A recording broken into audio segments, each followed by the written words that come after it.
Open to Luke chapter number 9. Luke 9. Luke chapter 9 and 2 Timothy chapter 2.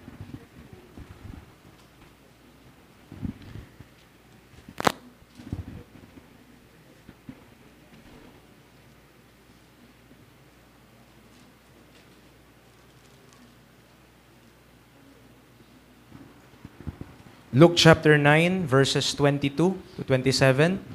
Verses 22 to 27. Luke chapter 9, 22 to 27. And 2 Timothy chapter 2, verses 19 to 21. Luke chapter 9, verses 22. Nandiyan na po kayo? Kaya basahin po natin sabay-sabay. Ready, read. Saying, the Son of Man must suffer many things, and be rejected of the elders and chief priests, and scribes, and be slain, and be raised the third day. And he said to them all, if any man will come after me, let him deny himself, and take up his cross daily, and follow me. For whosoever will save his life shall lose it, but whosoever will lose his life for my sake, the same shall save it. For what is a man advantaged, if he gain the whole world, and lose himself, or be cast away? For whosoever shall be ashamed of me and of my words, of him shall the Son of Man be ashamed, when he shall come in his own glory, and in his Father's, and of the holy angels. Verse 27. But I tell you of a truth, there be some standing here, which shall not taste of death, till they see the kingdom of God. 2 Timothy chapter 2, verse 19. 2 Timothy chapter 2, verse number 19. 2 Timothy 2, 19 to 21.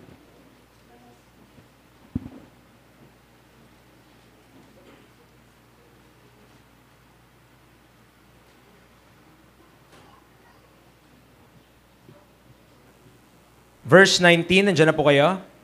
Sabay-sabay po tayo, ready, read.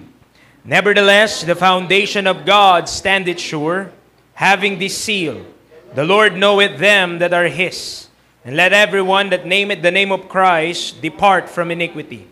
But in a great house there are not only vessels of gold and of silver, but also of wood and of earth, and some to honor and some to dishonor.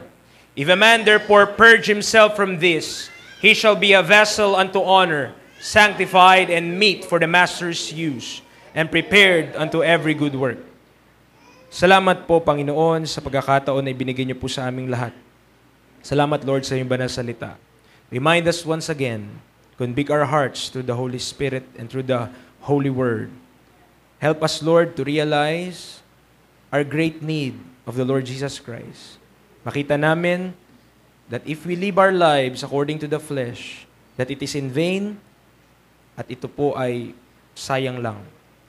But like unto a vessel, purified, cleansed, washed, that is fit for the Master's use. Help us, Lord, today. Marami na kaming napakinggang preaching. But Lord, nawa wag tong maging kaparehas lang ng iba naming napakinggan na pumasok sa aming tenga at lumabas sa kabila. But let this be a life-changing one. May you be honored and glorified in our midst. May Christ receive the preeminence this morning. In Christ name we pray. Amen and amen. Tayo po'y makakaupo. Bawasan ko lang yung hi.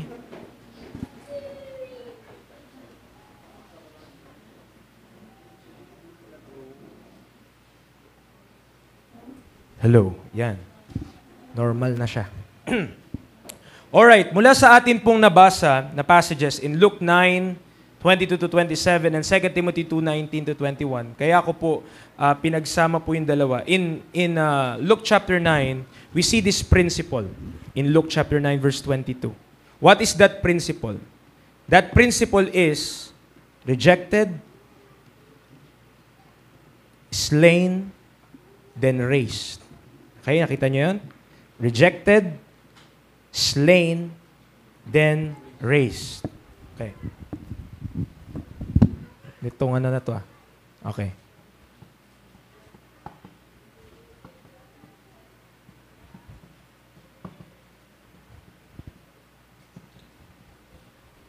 You have this principle in Luke chapter 9, verses 22. Ang sabi po doon, balikan natin, bahagya. Okay.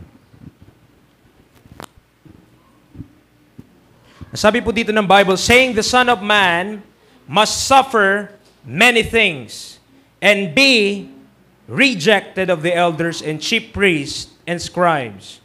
Pagkatapos i-reject siya, if He will be rejected, if the Son of Man, who is the Son of Man? Sino yung anak ng tao dito sa passage? None other than the Lord Jesus Christ. Ang sabi ng passage, the Son of Man must be rejected. And after He is rejected, siya ay papatayin. He will be slain. And after He will be slain, He will be raised the third day. And that is the principle na tinuturo po natin for the past weeks, mga kaibigan, mga kapatid. There could be no resurrection without death. Walang pagkabuhay na magmuli if there is no death that occurs in the first place. Kung wala pong pagkamatay una pa lang, o walang pagkabitay, mga kaibigan, mga kapatid, if that is a right term to use. Kung walang pagkamatay, there will be no resurrection. And in our Christian life, in order for God to work at magamit niya tayo fit for the Master's use, there must first be death to sin and to ourselves before God could use us to be alive unto Him. Kung hindi muna tayo anong i-reject natin in application to us, sa atin po mismo, anong kailangan mo i-reject? Yourself. You need to reject yourself and your sin before God could raise you to serve Him. That is a principle in the Word of God. Kung hindi mo na mangyayari yung death in us, there could be no resurrection as well. Okay po? Pinuntahan naman natin 2 Timothy 2. In 2 Timothy chapter 2. And what we find here in verse number 19 ay maliwanag po. Ang sabi ng Bible, alam ng Panginoon ang sa Kanya. The Lord knoweth them that are His. Pero, anong pasubali ng talata? Anong sabi ng talata na wag nawa? Okay? Hayaang ang bawat isa ng pinapangalanan o ginangalan ang ngalan ni Kristo ay mag-depart sa iniquity. God's will ay para sa kanyang mga anak not to continue in sin, but to be delivered from sin. Para tayo ay iligtas ng Panginoon hindi lamang sa impyerno, bagkus maging sa ating mga kasalanan. In verse number 20, but in a great house, listen, there are not only vessels of gold and of silver, but also of wood and of earth, and some to honor and some to dishonor. Christian, this morning, let me ask you a question. Are you a vessel unto honor, or are you a vessel unto dishonor? Are you a vessel fit for the Master's use? Or are you a vessel na of earth and of wood, na kung saan ang connotation sa passage, some to dishonor? Ibig sabihin, to the Master could not use an unclean vessel. Hindi pwedeng gamitin ng Diyos ang isang maruming sisidlan. In verse number 21, if a man, anong dapat gawin ng man for him to be used by God and the Lord? Purge himself from this.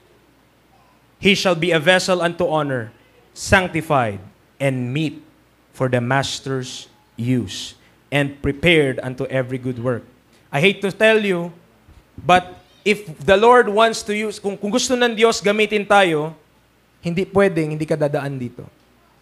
This process must happen if God is to use you and me in His work. Totoo po na ang Diyos hindi nagtatangi. Tama? Kahit sino, okay sa Panginoon. Pero pagdating sa serbisyo ng Panginoon, hindi pwede yung gusto mo. It must be what God wants. Hindi pwede, lingkod ako sa Panginoon. Ha? Is that what wanted? Iyan ba yung gusto ng Diyos? Yun ba yung pamamaraan ng Diyos? Yun ba yung sistema ng Diyos? If that is not the way of God, He will not accept that. In the Old Testament, kailangan mag-offer ka ng hayop, di pwede, okay lang yun, patawad naman ako ng Panginoon. Ha? Kailangan mag-offer ka muna ng hayop in order to receive atonement. Sa Old Testament, di kagaya panahon natin. Tama po ba? Merong way ang Panginoon. Merong pamamaraan ng Diyos. And you could not bypass the way of God. Hindi ka pwedeng magsisiga-siga sa Diyos at sabihin mo, Lord, gamitin mo ko. Okay, gusto kita gamitin. Itong sabi ko sa salita ko, be purified. Purge yourself from this. Be sanctified. Ay, ganun pala yun? Kailangan magiging holy ako in my life? Kailangan magpapakabanal ako according to the Word of God? Yes, according to the Bible. But if we will not purge ourselves from the filth of this world, mga kaibigan, mga kapatid, God could not use us. God could not use us. At yung bagay na yun dapat magdala ng takot sa ating mga puso. Why? Can you imagine one day, sabihin ng Diyos, I could no longer use you. You're done. I'll take you home. It's better na take home tayo ng Diyos because I have fought a good fight. I have finished my course. I have kept the faith. Instead of, wala na akong gamit sa iyo, anak. Baka magkalat ka pa sa lupa. Imbis na okay na sana yung testimony mo, masira ka pa. Okay, kunin na lang kita. Para okay ka pa. It's a dreadful day to think. Nakakatakot, nakakilabot na araw na isipin, the Lord will never use me again. The Lord could never use, hindi na ako magagamit muli ng Diyos dahil pinilit ko o ginusto ko yung aking sariling will instead of the will of God. And that should give us dread and that should give us fear. Na Lord, what is my life kung hindi kalooban mo ang masusunod? What is my life then? In the Old Testament, we have these characters. This is men of faith na kung saan nakarakterize yung kanilang buhay sa pamagitan ng pananampalataya. Abraham, iniwan niya yung kanyang tahanan. Iniwan niya yung kanyang country para i-obey ang Diyos. Tama? Okay. Si Noah, iniwan niya yung unrighteousness of his time to be righteous before God. So, ano nangyari? Nag-build siya ng ark. At ano nangyari pagkatapos ng kwento? 8 na lang ang nakasurvive. Including him, his wife, his 3 sons, and their wives. So, 8 lang sila at doon nagsimula ulit ang lahat. Talon tayo, fast forward tayo, mabilisan. Si Peter, anong iniwan niya? His net. Peter left his net to follow Jesus. Si Matthew, anong iniwan niya? His tax collection. Iniwan niya yung trabaho niya sa BIR para sumunod sa Panginoon. Okay? Sino pa? Okay. There are a lot of characters in the Bible. There are a lot of characters that they have left something para sa Panginoon.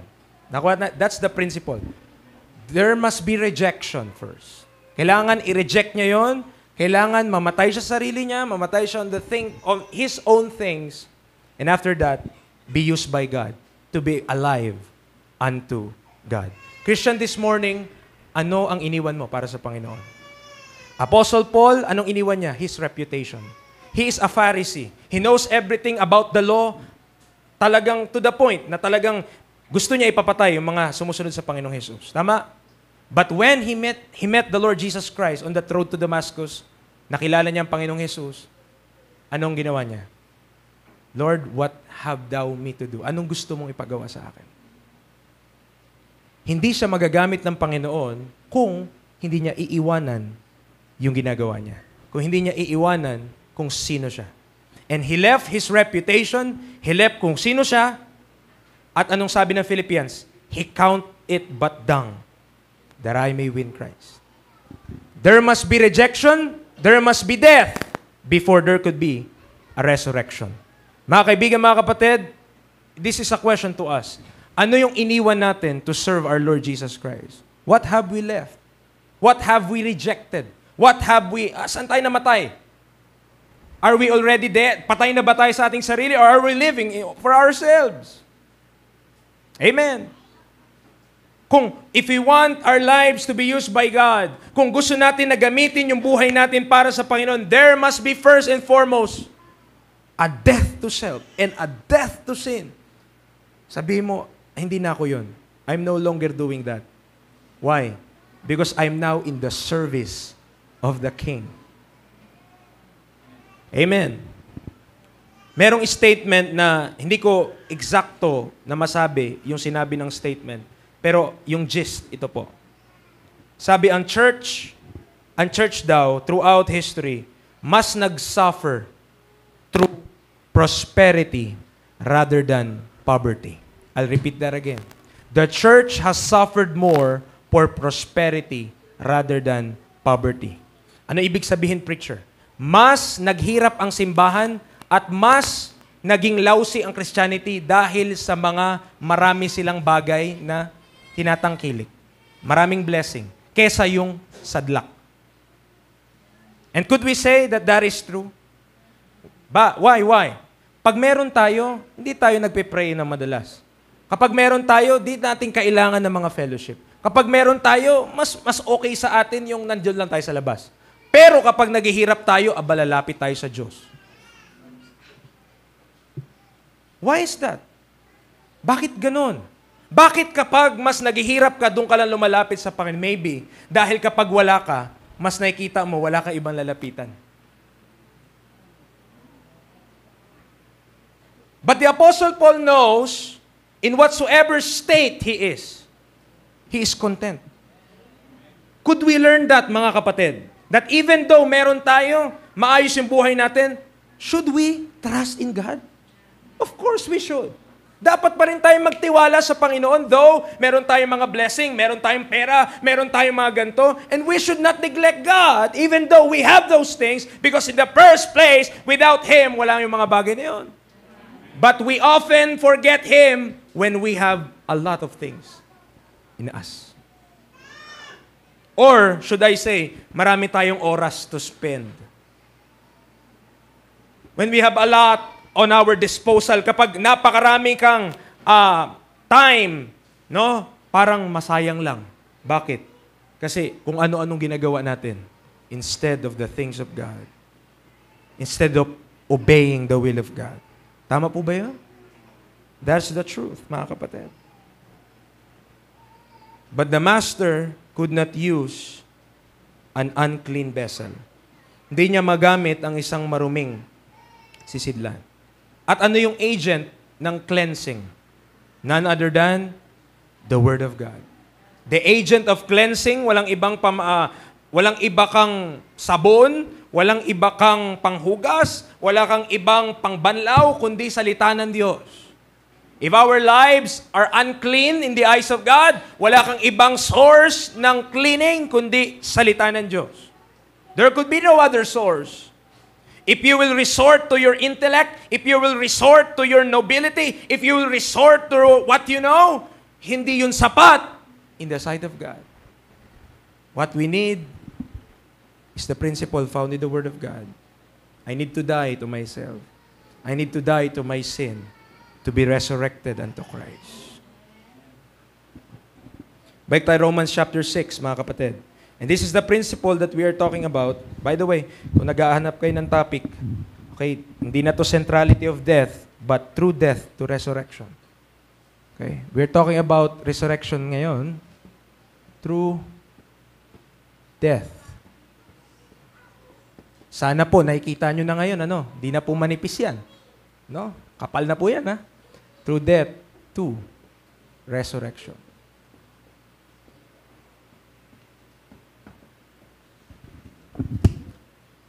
Ito yung gusto natin. We want resurrection. Kaya tayo dumaan doon sa pinag-aaralan natin, centrality of death. There must be first death before resurrection. So now, we are progressing. Through death to resurrection, mga kapatid. Romans chapter number 6. Romans chapter number 6. And maybe, hindi tayo masyado makarelate sa topic. Maybe isipin natin, parang puro doktrina naman ito. Again, the Bible, all Scripture is given by inspiration of God and is profitable for doctrine, for reproof, for correction, for instruction in righteousness, that the man of God may be perfect, truly furnished unto all good works. Kailangan may doctrine muna. Hindi pwedeng i-correct tayo, hindi pwedeng i-rebuke tayo, tas walang Bible.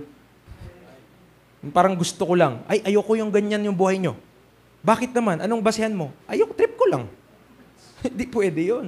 Dapat ang source natin ng rebuke, ang source natin ng reproof, ang source natin ng instruction, walang iba kundi salita ng Diyos pa din. Amen. The preacher is just the preacher. No? Ang pinagkaiba ko lang sa inyo, madaldal ako. Yun lang. At ang aking dinadaldal, salita ng Diyos. Amen. Romans chapter number 6. Okay, in Romans chapter number 6, we have this principle. And I'll read it to you. Tignan po natin yung pagkakasunod-sunod. Sabi niya in verse number 1, may tanong, what shall we say then? Shall we continue in sin that grace may abound? Anong sagot ng Bible? Siyempre hindi. God forbid.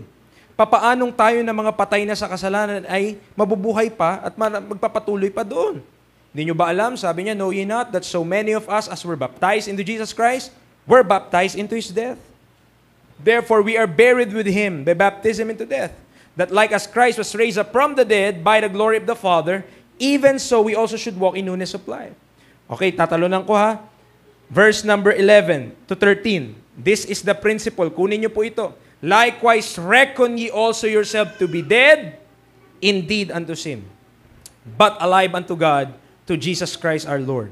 Let not sin therefore reign in your mortal body, that ye should obey it in the lust thereof. Neither yield ye your members as instruments of unrighteousness unto sin, but yield yourself unto God as those that are alive from the dead, and your members as instrument of righteousness unto God. Okay, sulat natin ulit yung timeline.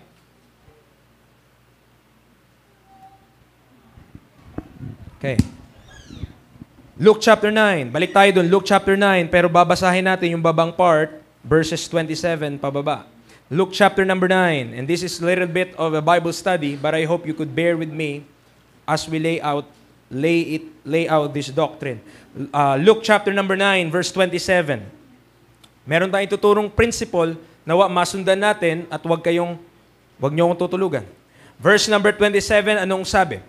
But I tell you of a truth, there be some standing here, so sinasabi yun ni Jesus Christ, doon sa kanyang mga apostles, which shall not taste of death till they see the kingdom of God. Verse 28. And it came to pass about 8 days, 8 araw pagkatapos ng mga kaganapan na yon, after these sayings, he took Peter and John and James. So you must remember that 3 men, Peter, James, and John, yun po yung kumbaga sa disciple ni Jesus Christ, yun yung core 3 niya. Yun yung core 3. Peter, James, and John. Talagang dikit sa kanya yun. Okay? Kung meron siyang 12 disciples, si Peter, James, and John yung gitna. Sila yung center. Pero sa 3 yon, sinong pinaka-center? John. Si John. Okay? Kasi si John lang ang hindi dun sa yung ipagkakanulo na si Kristo. Sabi ni Kristo, meron ditong ano sa akin eh. Ibebenta ako, ipagkakanulo ako. Diba? Ang mga tanong ng mga disciple, ako ba yun? Ako ba yun? Ako ba yun? Si John ang tanong niya, Lord, sino? Kasi alam niya hindi siya.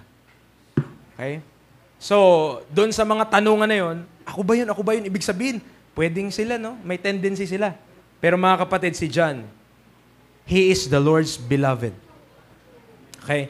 Pero ito silang 3, Peter, James, and John, they're in the midst. Sila yung middle na core na disciples ng Panginoon. So kinuha sila ng Panginoong Yesus. Pinunta sila sa mountain, went up into a mountain to pray. Verse 29, and as he prayed, the fashion of his countenance. Look, mga kapatid, when the Bible talks about countenance, ang tinutukoy nun mukha. So kapag sinabi ko sa iyo, your countenance looks sad. Ibig sabihin nun, ang mukha mo malungkot. Okay? How about your countenance, young lad?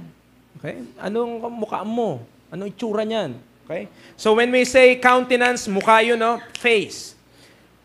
The fashion of his countenance, ano daw sabi? Yung nagpe-pray si Jesus Christ, yung fashion ng kanyang countenance na alter, na palitan. And his raiment was white and glistering. And behold, there talked with him. Imagine, nasa bundok sila. One time, si Peter, James, and John and the Lord Jesus Christ pumunta sa isang mountain. And on that mountain, nagpe-pray ang Panginoong Yesus and suddenly napalitan yung kanyang mukha. Napalitan yung mukha. Tapos yung kanyang damit ay sobrang puti. No?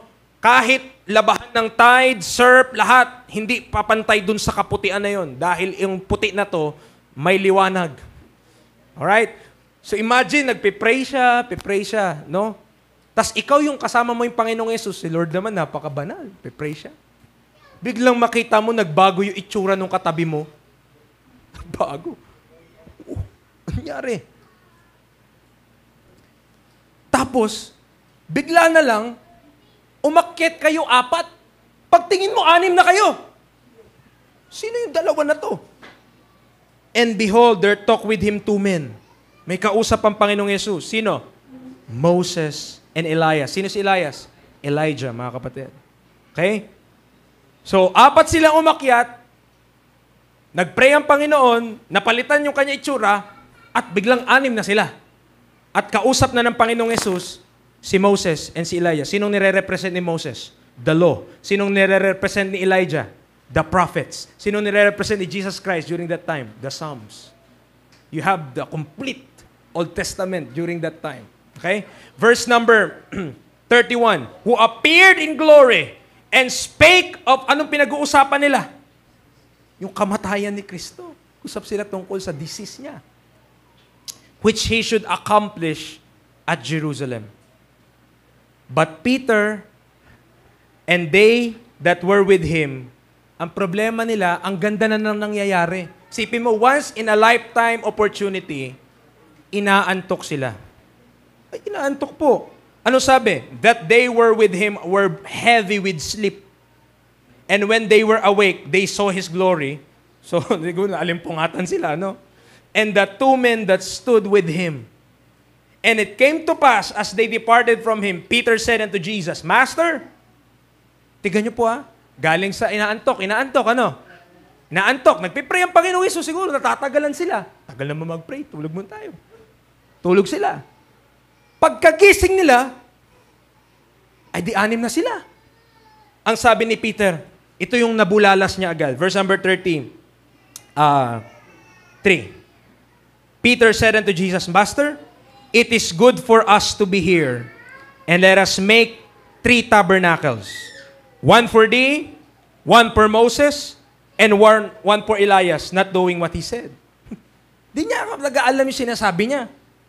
Kumbaga, in Peter's mind, aba, grabe to. Gawan natin sila ng mga tabernacle. Tigi-isa kayo, Lord. Tigi-isa kayo. Isa kay Moses, isa kay Elijah, isa ikaw, isa sa'yo. Parang pinantay niya lang ang Panginoong Hesus doon sa dalawa. Kasi sila pa, pare-parehas. Kaya anong testimony ng Bible? Sabi niya, not knowing what he said. Di niya alam yung sinasabi niya. Dahil di niya alam, verse 34, while he thus spake, there came a cloud. So meron pong ulap. And overshadowed them, and they feared as they entered into the cloud. Baga, kapag nasa eroplano ka, papasok diba sa clouds, ay nakakatakot din. Silang mga kapatid, wala sila sa eroplano, pero pumasok sila sa clouds. Okay? Pagpasok nila doon, may boses. Verse 35, and there came a voice out of the cloud saying, This is my beloved Son. Hear him. Si Moses, may ginawa siya, naglingkod siya sa Panginoon. Si Elijah, may ginawa siya, naglingkod siya sa Panginoon. Pero ang inacknowledge lang ng Father during that moment is His Son. Ang inacknowledge lang ng Father from above is the Lord Jesus Christ. Sabi niya, itong aking anak, pakinggan niyo siya. Okay? And when the voice was past, Jesus was found alone, and they kept it close and told no man in those days any of those things which they had seen. Wala silang pinagsabihan nung nangyari po na yon. Pero yung account po na ito, mas kilala to pag pinag-aaralan natin is the Mount of Transfiguration. Kung saan yung itsura ng Panginoong Hesus nag-transform into a glorified state. Okay? Na talagang nagliliwanag siya at nandoon si Moses and Elijah with him. Luke chapter 24, another one. May ini-establish lang tayo, kaya natin binabasa itong mga passage po na ito. Luke chapter 24, verse 26. Luke chapter 24, verse number 26.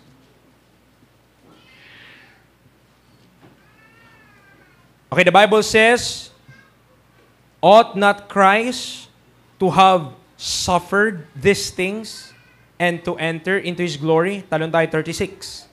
And as they thus spake, Jesus Himself, nasa Luke 24, verse 36 po ako, Jesus Himself stood in the midst of them and saith unto them, Peace be unto you.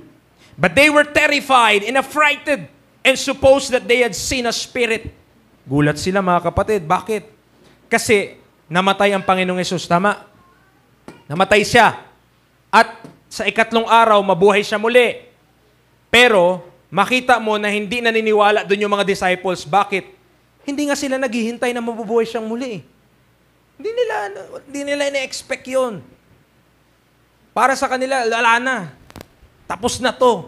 Wala na yung Lord natin. Namatay na. Pero habang nagtitipon sila, pumasok ang Panginoong Yesus. Verse 38, And He said unto them, Why are ye troubled?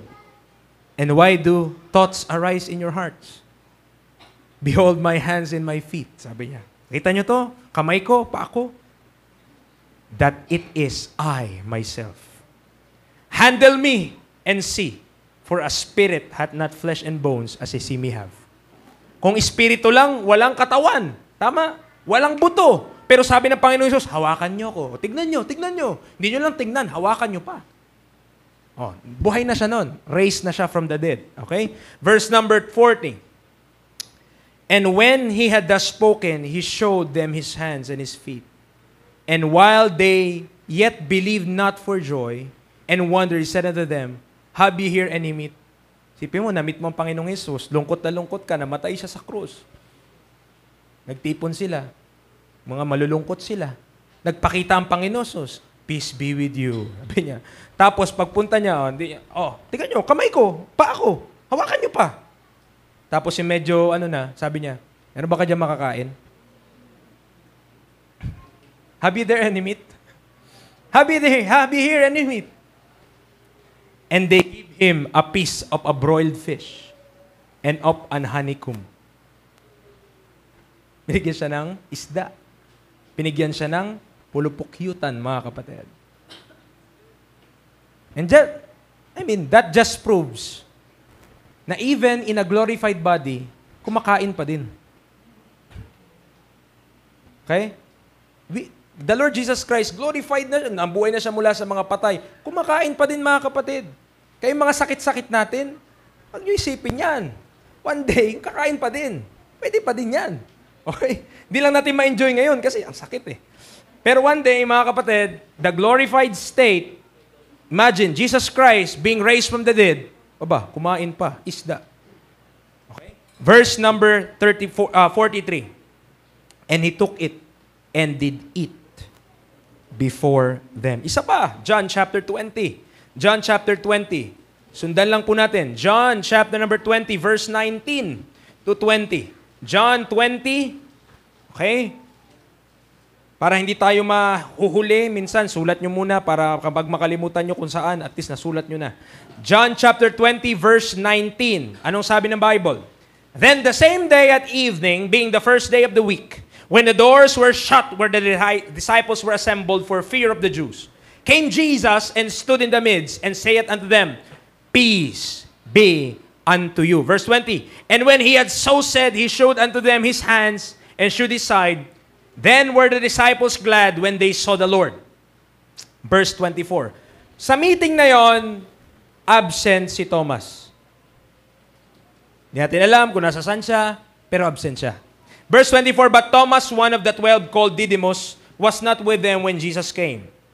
The other disciple therefore said unto Him, We have seen the Lord.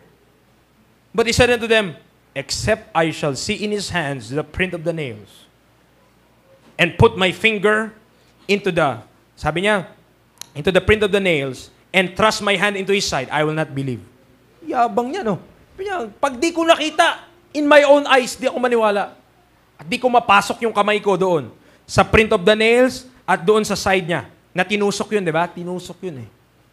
Verse number 26. And after 8 days, again his disciples were within, and Thomas with them. Then came Jesus, the doors being shut, and stood in the midst and said, "Peace be unto you."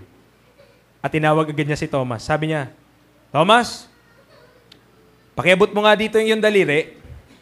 Reach hither thy finger, and behold my hands. And reach hither thy hand, and thrust into my side. And be not faithless, but believing." And Thomas answered and said unto him, "My Lord and my God." Anong pinuprove niya doon? Nananiwala na siya. Kasi nakita niya. Pero tignan niyo yung sabi ng Bible in verse 29.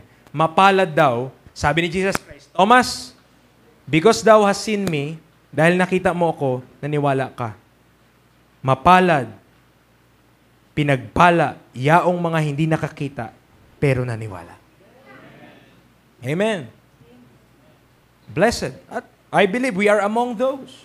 Di natin nakita naman physically ang Panginoong Jesus kung paano siyang bumangon mula sa mga patay. Hindi natin nakita physically kung paano siyang pinako doon sa krus. But we have the good testimony of His Word. We have the perfect, mga kaibigan, mga record of God na gusto niya ibigay sa atin, gusto niyang malaman natin. Amen. Blessed. But what we want to establish mula doon sa mga passages na ito, and this is this truth, mga kapatid, na nangyari po talaga yon, His death, okay, the death of Christ, yung kanyang death, nangyari yan in time. It happens in time. Nangyari talaga na siya po ay namatay, inilibing, pero after that, He rose from the dead.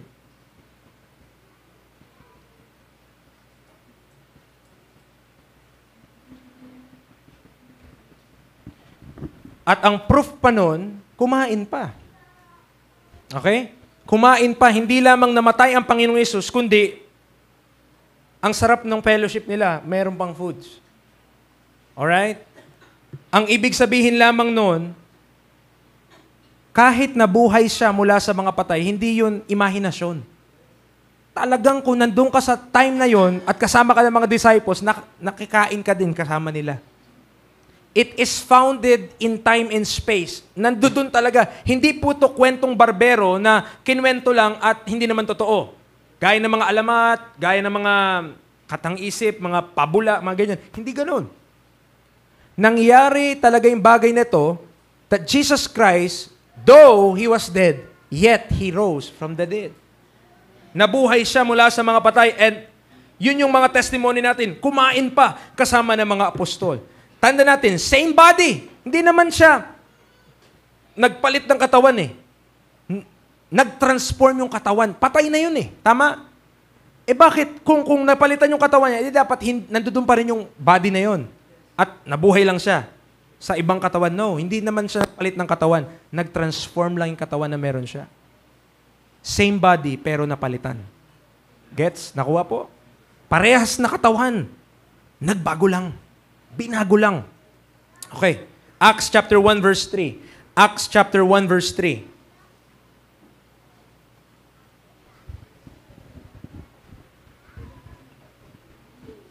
Acts chapter 1 verse 3. To whom also He showed Himself alive after His passion by many infallible proofs, being seen of them 40 days, and speaking of the things pertaining to the kingdom of God. Verse number 9. Verse number 9. And when He had spoken these things, while they beheld, He was taken up, and a cloud received Him out of their sight.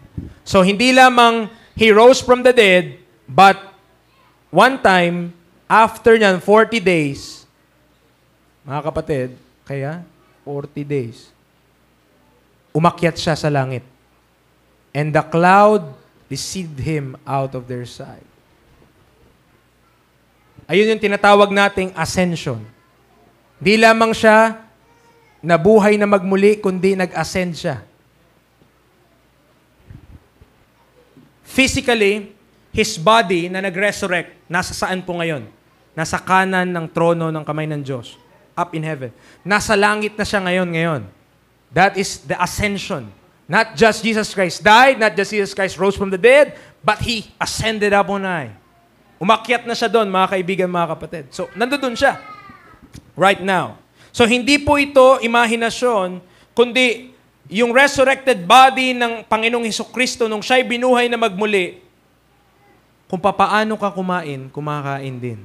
Kung papaanong nakakahawak din. Kung papaanong pwedeng hawakan, pwede ring hawakan. Pero may difference. Kasi, sarado yung lugar eh. Biglang pumasok siya. So may difference. Pero, at the same time, hindi siya separate from reality. Hindi hiwalay sa reality. Ang gusto po nating establish dito, mga kapatid, the Christian life is not detached from reality. Preacher, ano pong ibig sabihin? Baka iniisip natin sa mga preaching nating napapakinggan, na pag naging Kristiyano ako, parang wala ka na, hindi ka na in touch sa reality. Parang puro ka na lang Bible, puro ka na lang ganyan. Tapos wala nang pakialam sa mga, kumbaga, normal things ng buhay. Mga kapatid, kumakain pa nga ang Panginoong Yesus, nabuhay na nga eh. Rose from the dead, pero kumakain pa. It is in touch with reality. Maintindihan pa natin as we go along. Acts chapter 9, Acts 22, Acts 26. Ang Apostle Paul, binigay niya yung account wherein kinausap siya ng Panginoong Hesus. The resurrected Christ from heaven, kinausap siya. Acts chapter 9 na lang, para hindi tayo tumagal. Acts chapter 9. Hindi natin pupuntahan yung 22 saka 26. Acts chapter 9. So, alam natin yung kwento, si Apostle Paul, hindi pa siya Paul, siya si Saul, at si Saul gusto niyang talagang i-slaughter yung mga disciples of the Lord. Kung di nyo alam yung slaughter, mga kapatid, may slaughterhouse tayo dyan sa Gobic. Verse number 3, and as he journeyed, he came near Damascus. And suddenly there shined round about him a light from heaven. So merong liwanag mula sa langit. And he fell to the earth and heard a voice saying unto him, Saul, Saul, why persecutest thou me? And he said, Who art thou, Lord? And the Lord said, I am Jesus, whom thou persecutest. It is hard for thee to kick against the pricks. And he, trembling and astonished, said, Lord, ang bilis eh. Ano pong gusto niyong ipagawa sa akin? What wilt thou have me to do? And the Lord said unto him, Arise, and go into the city, and it shall be told thee what thou must do. Nasaan na ang Panginoong Hesus nito? Saan siya galing? Nung kinakausap niya si Paul sa Acts 9. Remember, Acts chapter 1, nag-ascend na siya. Nasaan na tayo? Acts chapter 9. So dito na tayo banda. Saan nang galing ang Panginoong Hesus nung kinausap niya si Paul? Galing taas. Para makausap niya si Apostol. Tama po ba? Galing taas, kinausap niya Apostol. Pero nakakausap niya ba? Nakausap niya, yes. Tama. Though the Lord Jesus Christ is ascended, kinausap niya si Apostle Paul in time. Kinausap niya ang Apostle Pablo. Though he resurrected from the dead, physical na nakausap ng Panginoong Hesus si Paul after his ascension. After his ascension. Hindi po aparisyon yung nakausap ni Paul. Hindi po multo ang nakausap ni Apostle Paul. It is Jesus. He is Jesus who rose from the dead, na minsan namatay, pero nabuhay. This is the same Jesus that we are preaching, mga kapatid. Literally, nakita ni Apostle Paul, nakausap niya, nakapag-usap sila ng Panginoong Hesus, na resurrected ang Panginoong Hesus and glorified. Revelation chapter 1.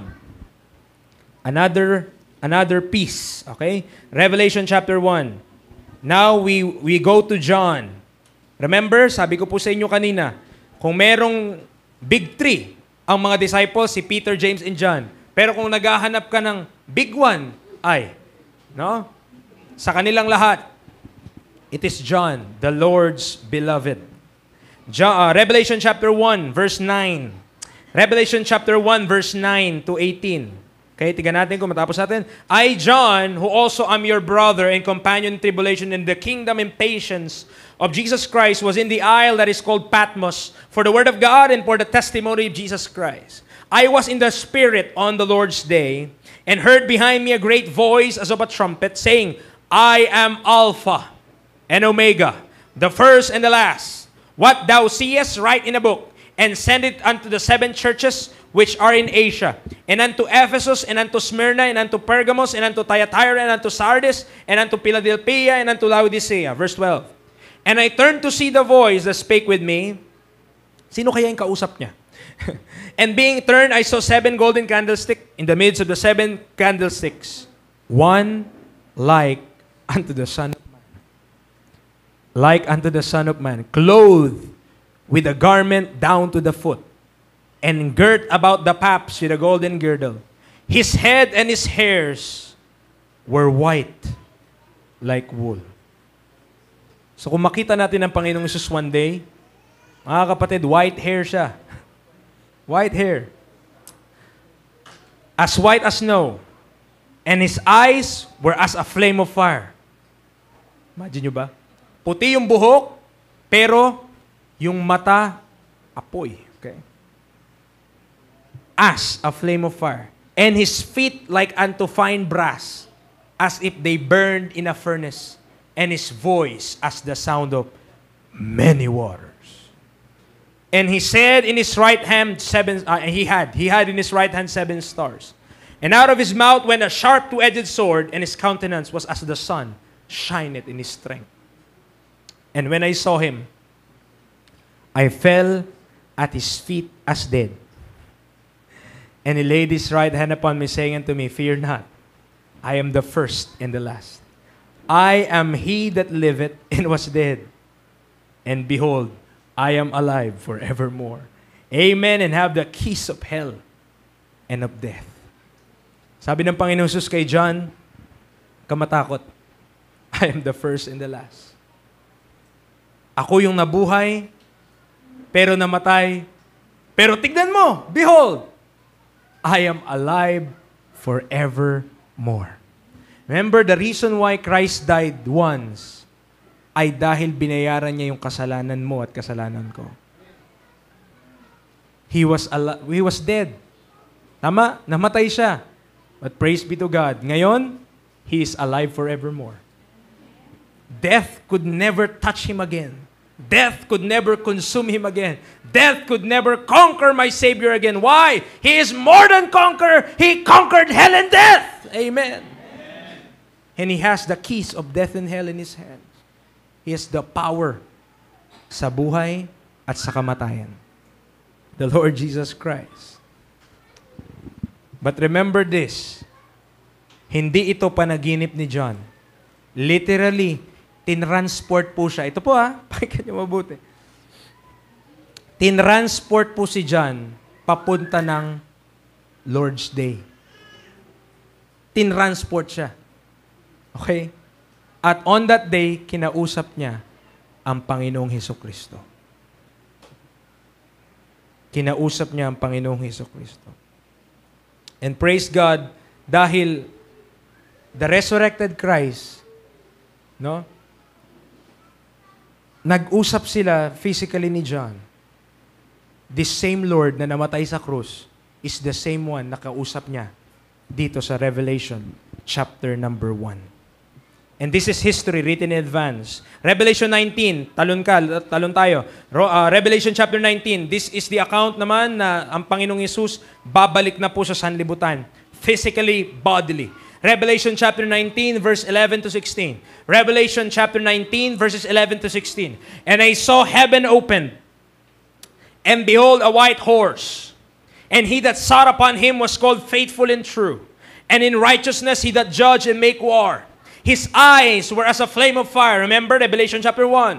And on his head were many crowns. And he had a name written that no man knew but he himself. And he was clothed with a vesture dipped in blood. And his name is called the Word of God. And the armies which were in heaven followed him upon white horses, clothed in fine linen, white and clean. And out of his mouth goeth a sharp sword, and with it he should smite the nations, and he shall rule them with a rod of iron, and he treadeth the winepress of the fierceness and wrath of Almighty God. And he had on his vesture and on his thigh a name written, King of Kings and Lord of Lords. That is one day, mga kaibigan, mga kapatid, the Lord Jesus Christ, who was once dead and alive, will one day come back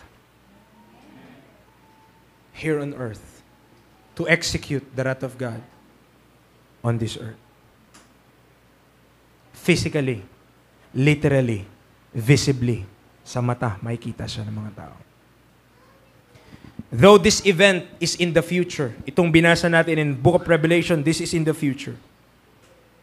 Presently, during this time, as of this moment, ngayon, ang Panginoong Yesus ay glorified up there in heaven. Presently.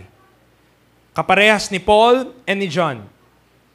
Yung testimony nila ay nagpapatunay the historical proof na ang Panginoong Yesus ay nabuhay talaga mula sa mga patay.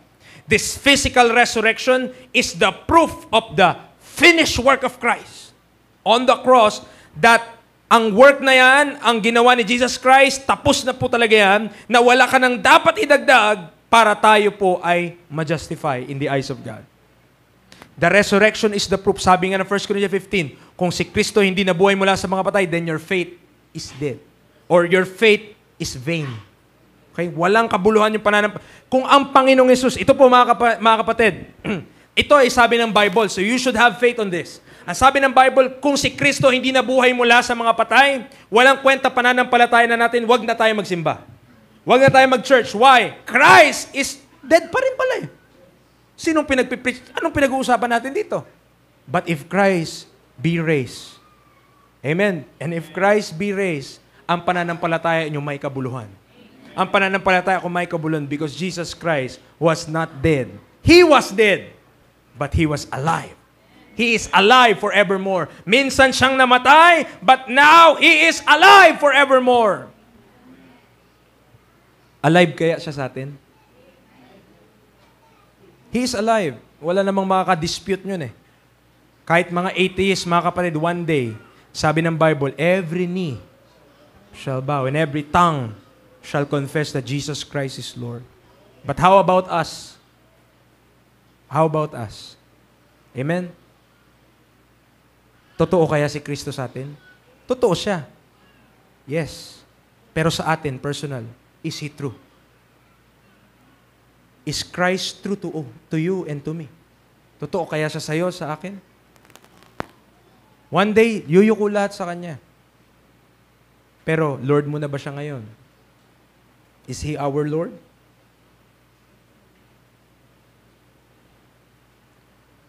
First Corinthians 15. Yun nangyari sa Panginoong Jesus na pagkabuhay na magmuli. May promise na sa atin po mangyayari din yun. And that is called, mas kilala natin yun bilang rapture. Tama? 1 Corinthians 15:51. 1 Corinthians 15:51.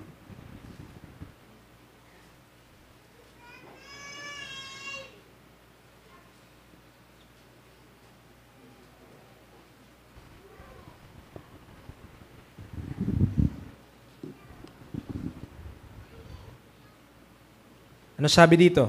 Verse number 51. Behold, I shew you a mystery. We shall not all sleep, but we shall not all sleep, but we shall all be changed. In a moment, in the twinkling of an eye, at the last trump, for the trumpet shall sound, and the dead shall be raised incorruptible, and we shall be changed. For this corruptible must put on incorruption, and this mortal must put on immortality. One day, kagaya ng Panginoong Jesus, yung katawan na meron ka at meron ako, this will one day be changed. This will one day be transformed. So when this corruptible must have put on incorruption, and this mortal must have put on immortality, then shall be brought to pass the saying that is written, Death is swallowed up in victory. O death, where is thy sting? O grave, where is thy victory? The sting of death is sin, and the strength of sin is the law, but thanks be to God, which giveth us the victory through our Lord Jesus Christ. Remember, this is still based sa time. What do you mean, preacher? Si Kristo, namatay, inilibing 3 araw na buhay na magmuli, at kung babalik ka sa time, may kita mo yon. Literally, after 40 days, umakyat siya, paakyat ng langit. One day in the future, kung tayo po ay wala na dito, mangyayari pa rin po ang rapture. Pero mauna na tayo. The dead in Christ shall rise first. And we which are alive and remain shall be caught up together with them in the clouds to meet the Lord in the air, and so shall we ever be with the Lord. So in the future, mangyayari po ito. Okay? Establish pa rin siya through time. Okay? The rapture will happen in time. Not this time. I hope this time. But if not this time, it will still happen in time. Kung hindi pa rin mangyari ngayon, I hope mangyari na siya. But if not, if the Lord will tarry, kung gusto pa ng Diyos magligtas, sino tayo para pabilisin yon? Alright? So sabi ng Panginoon, gusto ko pa mag-save. Gusto ko pa may mga masasave. So the Lord withholds His coming. The Lord restrains His coming. But one day, this day will come. This is the resurrection. This is the gathering of all believers from the cross. Lahat ng mga namatay na una sa atin, we will meet them again. I will see those believers again who died. I will see them again. At ang maganda nun, amen, wala nang sin that time. We'll be freed from the presence. Ngayon, tinuturo natin about the power of sin. Paano ka hindi magiging under ng power of sin. But one day during this time, sin will no longer be an issue. The presence of sin will not be anymore found in us. Wala na. Yung presensya ng kasalanan was out. And I could look to my brother, and you could look to him, and you could look to her, mga kaibigan, mga kapatid, during that day. And praise God, wala ka ng kahit na anong pag-iimbot na natitira sa puso mo. Tinanggal na din yun. Naalis na. Bakit? Pagdating mo na judgment seat, may matira pa kaya? Wala na. So, mga kapatid, when the rapture comes, remember this, everything na meron ka dito sa mundo, iiwan mo yun lahat. What I have, that will I live. Kung anong meron ako, iwan ko yung lahat. Yung ganda ng meron tayo dito sa mundo, hintayin mo lang. After 7 years, hintayin nyo lang ha. So nasa langit ka, maghintay ka lang ng 7 taon. Pagkatapos ng 7 taon, sunog na yung lahat. Kasi talagang i-renovate ito. I-renovate. Pero hintay ka pa ng after 1,000 years, sunugin na talaga buong mundo. Okay? So after 1,007 years, yung lahat ng meron ka dito sa lupa, ay binago na ng Diyos lahat. That should give us a perspective. Na mga kapatid, hindi tayo permanente sa mundong ito. We are not permanent here in this world. Huwag tayo sobrang kapit sa sanlibutan, mga kapatid. Kahit talagang tindi ng kapit natin. Why? One day, kahit gaano pa kapakalakas, pag namatay ka, wala nang kapit. We will leave this world behind. We will leave this world behind. So, okay. Saan tayo magsulat dito? Okay lang. So, kailangan natin maintindihan ito mga kapatid. Ano? Meron akong point, 6 dito. Alright. I will write. Christ died in history.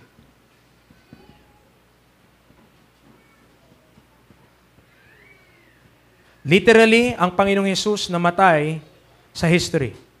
But also, not just Christ died in history, but Christ rose. Christ rose in history. Tama po ba? Okay? Not just He died, but He arose. Number 3, we died with Christ in history. Kailan yun nangyari, preacher? We died in Christ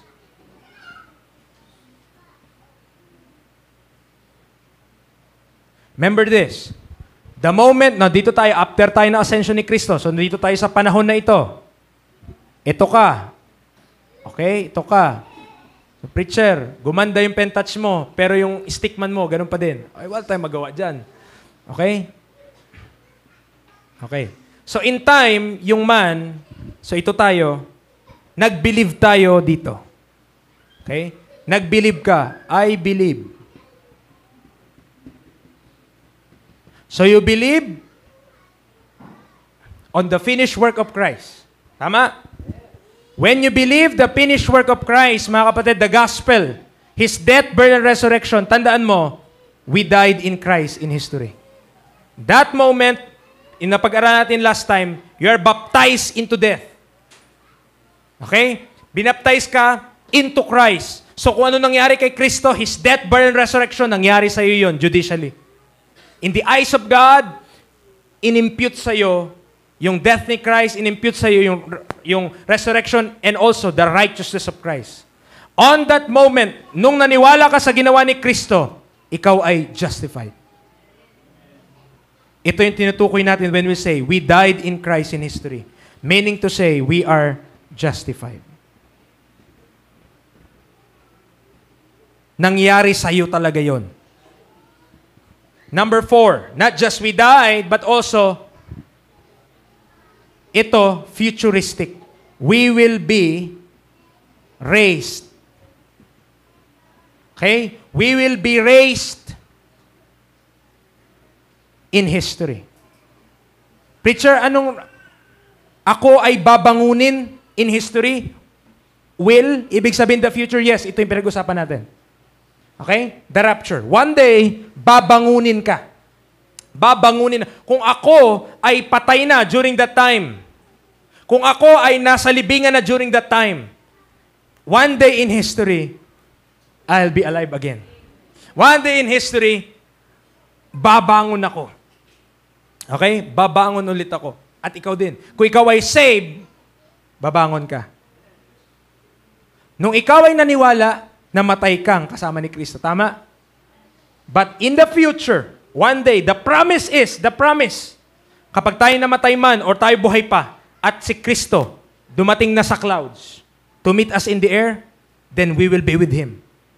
Babangon tayo mula sa mga patay. And this is the context. History, history, history, history. Nakuha nyo? Ibig sabihin, nangyari in time.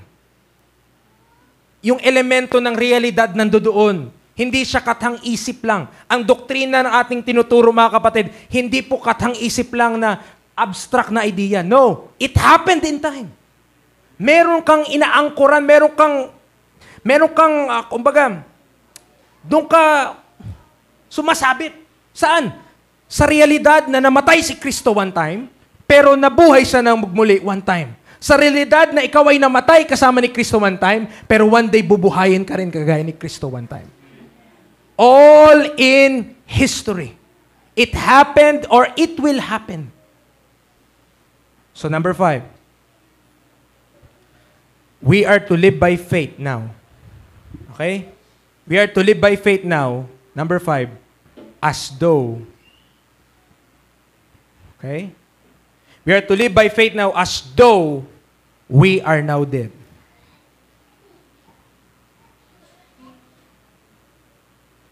Okay? Live by faith.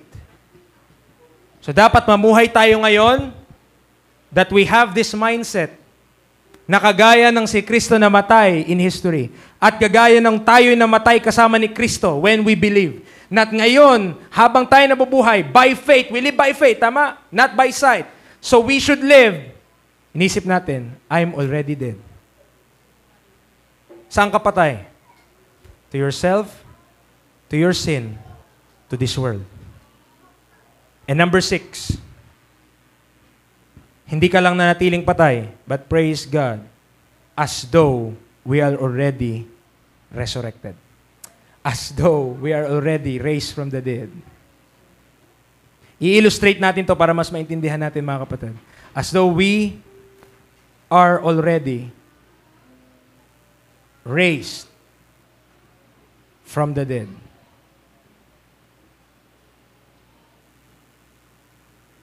Preacher, what do you mean? Ano ibig sabihin nito? Romans chapter 6. Romans chapter number 6. Look at this. Romans chapter number 6. Verse number 2. Anong sabi ng Bible? Ito, may mga talata tayong babasahin po ha. God forbid. How shall we that are dead to sin live any longer therein? Ano na daw po tayo sa kasalanan? Anong description ng Diyos sa atin sa kasalanan? Dead to sin. Okay? Patay na tayo saan? Sa kasalanan. Verse number 4. Buried with Him by baptism into death. Diba? That like as Christ was raised up from the dead by the glory of the Father. Verse 6. Our old man is crucified with Him, that the body of sin might be destroyed. Verse 5. Pero hindi tayo nanatiling patay. If we have been planted together in the likeness of His death, we shall be also in the likeness of His resurrection. Verse 8.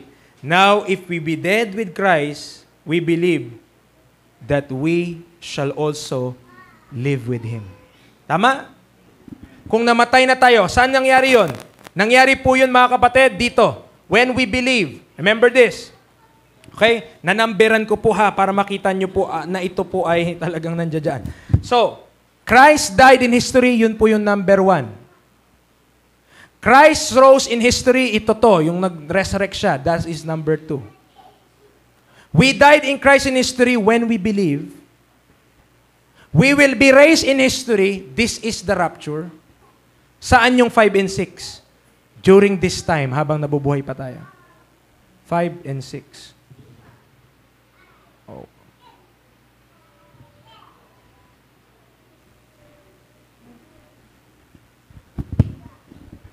Yung nangyari na ito in history at yung mangyayari pa in the future, ang gusto ng Diyos, you live by faith.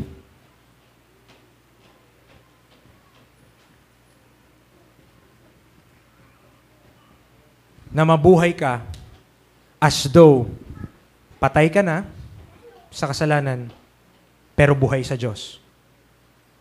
And you are already resurrected with Him. Kaya ang command niya, verse 11, likewise, reckon ye also yourself to be dead indeed unto sin, but alive unto God through Jesus Christ our Lord. Patay na ako sa kasalanan ko. Buhay ako kay Kristo. Alive unto God. Let not sin therefore reign in your mortal body, that ye should obey it in the lust thereof. Huwag mo daw hayaan na maghari pa yung kasalanan sa mortal mong katawan, na susundin mo siya sa kanyang mga pita. Neither yield ye your members as instrument of unrighteousness unto sin, but yield yourselves unto God, as those that are alive from the dead, and your members as instrument of righteousness unto God. Ang atin pong katawan, mga kapatid, dapat ipagamit po natin ngayon sa Diyos. Pero hindi magiging available sa Diyos ito kung hindi una mamamatay tayo dito. This is not figurative of speech. This is not, di yun yung pinag-usapan natin. Hindi to just figurative lang. This is, tignan nyo po, this is a doctrine, mga kapatid. Tignan nyo, Romans chapter 6, I'll tell you, this is a doctrine. Meaning to say, kailangan mo tong paniwalaan at kailangan mo tong sampalatayanan. Verse 17, look at, this is a doctrine. But God be thanked that ye were the servants of sin, but ye have obeyed from the heart that form, ano daw? Sinunod daw natin. Okay? Sinunod natin mula sa puso natin yung form of doctrine na dineliver sa atin. So when I live my life, moment by moment, before I die and before the rapture, dapat tignan ko yung sarili ko, Lord, patay na pala ako sa aking sin. Thank you, kasi nung naniwala ako, nangyari talaga yun eh. But ngayon, moment by moment, as I live my Christian life, I should die to myself and to sin. And I should see myself Saan ako alive? Unto God. Hindi na, no longer to myself, no longer to me, no longer to my desire, no longer to my wants, no longer to my affections, no longer to my plans, no longer to my dreams, no longer to those things which I desire, but I am now alive to the things of God. Are you alive on the things of God?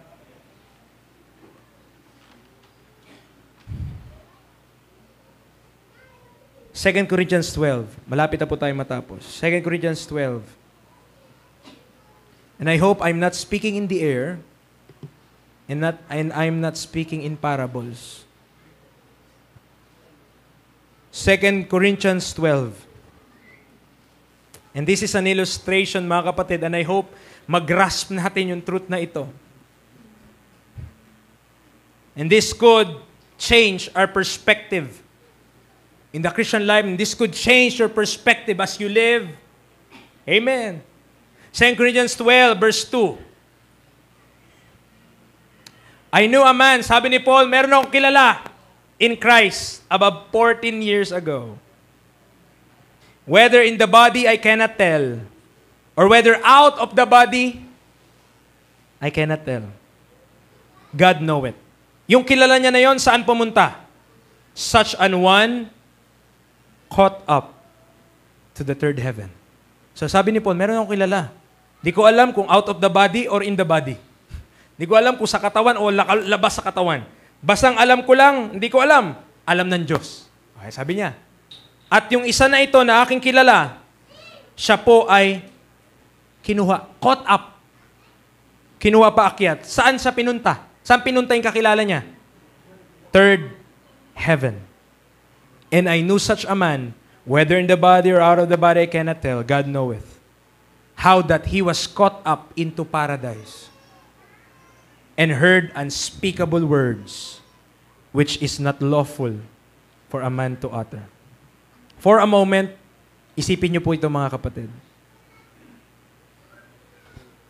What if, ngayon, in this very moment, kunin ka ng Panginoon at ilagay ka na niya sa third heaven? Andun ka na sa presensya ng Diyos, kagaya ni John. Tama? Kausap niya ang Panginoong Yesus. If God will bring us to the third heaven, kung ilalagay niya tayo doon, ano sa palagay mo ang magiging pagbabago sa buhay mo? If you will see that gold street, if you will see that holy temple of God, if you will see the mountain of God, if you will see the glory of Christ, if you will see the jasper wall, if kung makikita mo lahat ng glory niya and Christ being in the midst, and God being on His throne, kung makikita natin yung glory of heaven, mga kaibigan, mga kapatid, we don't want to go back in this world. Ayaw mo nang bumalik. Why? That's a good place to be. If we could just taste heaven, mga kapatid, whoo! If we could just taste heaven, isusuka mo yung mundo. If you could just taste heaven, you will not be so interested on these things of this world. Why? Because heaven is that place where God is. But there is one na galing doon, but left that glory. Why? To die for you and me. That man knows what's up there. Alam niya kung ano yung glory ng langit. Alam niya kung anong meron doon, yung kagandahan doon. Alam niya kung gaano yung glory na doon. And he is worshipped there 24/7 by angels. Mga kaibigan, mga kapatid. He knows the glory of that.